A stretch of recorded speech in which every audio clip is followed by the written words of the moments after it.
So Yeah. that's my thing. Hayes White says, I like AT's apologetic contribution to the presentation. The speakers complement each other very well. Very deep and educational. Thank you both. You're welcome. Everyone says we're a great team except for me, and I fully agree with that. I don't think we're a good team either. This is the most miserable part of my week. Actually, no, most of the Um, Muslims say we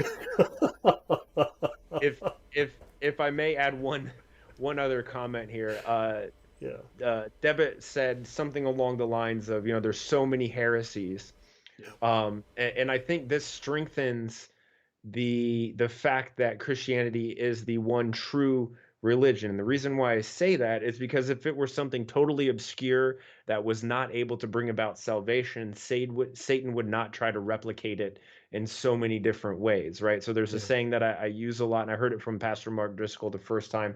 It says, "Whatever God creates, Satan counterfeits." Right, so God Yeah. creates Christianity, and then immediately you get all of these different counterfeit types of Springing up religions afterwards. that obviously end up culminating in the movement of Islam. Yeah. Yeah. Muhammad is counterfeit Jesus, quite bluntly. So let's continue. Let's look at Plotinus. Let's look at, I've mentioned him before. Plotinus the One. Plotinus was a Greek philosopher, and he had a concept of the supreme deity, which he called the One. Now, briefly, Plotinus was a pagan Hellenistic philosopher from Alexandria. You'll notice Alexandria crops up all the time when you start reading this stuff. He despised Christianity, and he's the founder of Neoplatonism or Neoplatonism. Right, let's continue. His writings were widely read within the time of Augustine of Hippo, which is about the 5th century, over 200 years before Muhammad's first revelation. Augustine countered many of the thoughts of Plotinus and his ideas in his book, The City of God, called On the City of God Against the Pagans, De Civitate de Contra Paganos. Now, let's look at a very high level comparison of the one, Yahweh, the Christian God, and Allah. Right, so we'll look at aspects of this.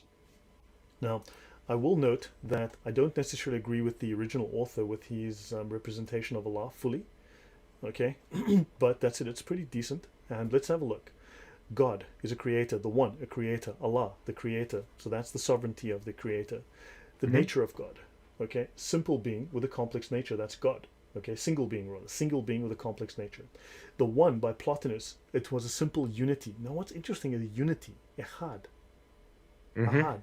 Remember, Allah is, if you look at the Arabic, Ahad, he is one of many. Yep. Very odd Yep. that they utilize that in that verse, right? Simple unity beyond being. Now, if you were just one, why would you be a unity? Unity implies the joining of many. Allah, simple unity, pure will, okay, beyond being. Both of these describe Allah. But this, especially on this side, describes what we call the Sharia understanding of Allah. Allah as will, which is Allah as a lawgiver, right? The Sufis understand Allah in a different light. They understand the personality, the character of Allah, right? Actions, God is intrinsic. In the one is extrinsic, outside of you, and Allah is outside of you, far away. Mm-hmm.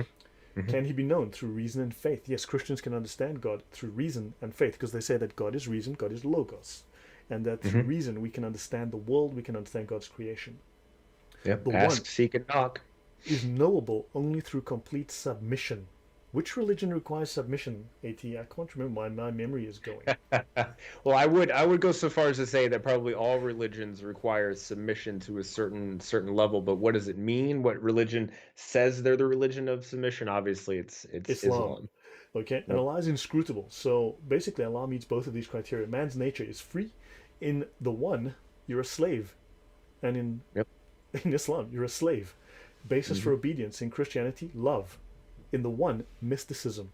And it's interesting, the Sufis approach Allah through mysticism called light mysticism, right? Light mysticism.